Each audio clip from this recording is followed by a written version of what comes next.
Thanks, Chloe. I just want to jump in for a minute to go over what some of Chloe just said about those conversation starters. Um, it might help to start a conversation while walking outside or doing an activity, which can really help your child to feel more relaxed and make it feel like less like that one big chat that we're trying to avoid. It can also help both of you to be in a neutral space, for example, not in their bedroom. You are the leading expert when it comes to your young person. You can tell when they're not in the mood to talk or when they aren't responding to your attempts. So pick your moment. You're both going to say things that you're going to regret when you're angry or scared or upset. Reassure them that if they don't want to talk to you now, they can talk to you at any time. And as this slide here shows, being in the car can be a great place to talk, somewhere where you haven't got that direct eye contact, when you're not staring at each other waiting for a response. So it could be when you're cooking or when you're out walking the dog. Also, it can help by starting to talk about somebody else. You know, that I hear Tanya was in trouble again at the weekend. What do you think her parents could do? What would you do? Also, follow up these conversations with encouragers, such as, don't forget I'm here if you want to talk, but if you want to talk to somebody else, that's fine too. Or even just saying, I love you. Nothing can change that. And even if I don't understand what you're going through, I am trying to. And I'm going to keep my fingers crossed now that this isn't too glitchy, but we're going to show you a short clip now from Young Minds, which just goes over some of that advice we've just mentioned.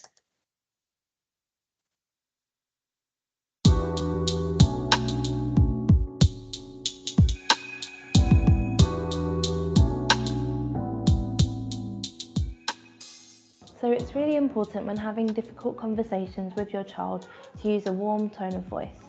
It's often easy to sound quite false or patronising, so it's important to make sure that the warm tone of voice is authentic, and also pick the right time to speak with your child, a time when they're going to be calm and more receptive to feedback. So to avoid minimising your child's experience when you're having difficult conversations, it's really important that you use big, bold words. So when you're validating their feelings, if you think they might look a little bit hurt, it's okay to say that they might be heartbroken. Or if they're a little angry, to say that they might be furious, because that helps them understand that you have a sense of how whatever's happened has impacted their emotions. Think about people who you trust to listen to you, and also those that you don't trust to listen to you. What makes that difference? And then with this in mind, when you're listening to your child, think about those things that you'd really like. Often engaging in a calm activity such as a walk, a drive or cooking can take away the intensity of a difficult conversation. Try to acknowledge the positives about your child, such as, I'm really impressed with how you dealt with that, or you're dealing with this so calmly.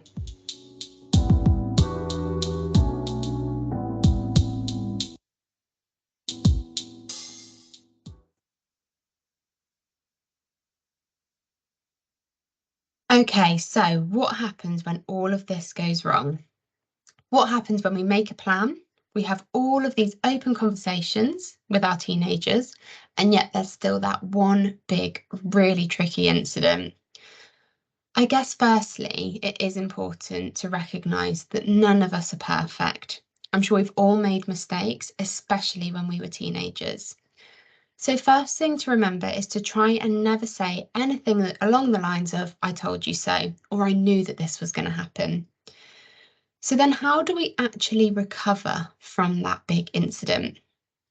Well, firstly, I want to acknowledge that it's absolutely okay if you find out information or your teenager discloses something very worrying to you and you're left feeling really quite angry and worried. It's absolutely okay to say something along the lines of, that's made me feel quite worried, so can you give me some time to think about it and we can chat about it again later. However, it is important that if you do feel able to respond to them then and there in a calm way, it's always better to have those conversations when your teenager does bring them up.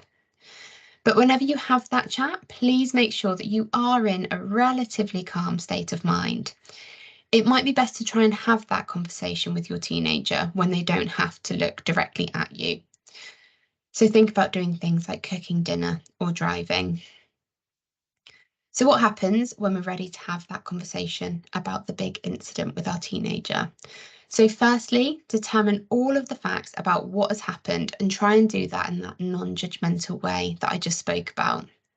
So thinking at this stage, purely asking open-ended questions, to really gather those details. And at this stage, determine whether you need to do anything right now. So for example, does the incident need to be reported to the police or do they need to seek medical attention?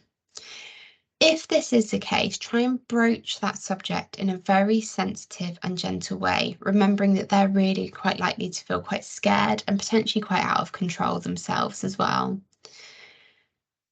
You've done everything that you feel like you need to do as a parent to keep them safe. This is a chance to have an open conversation with your teenager to determine what went wrong and what they could do differently next time.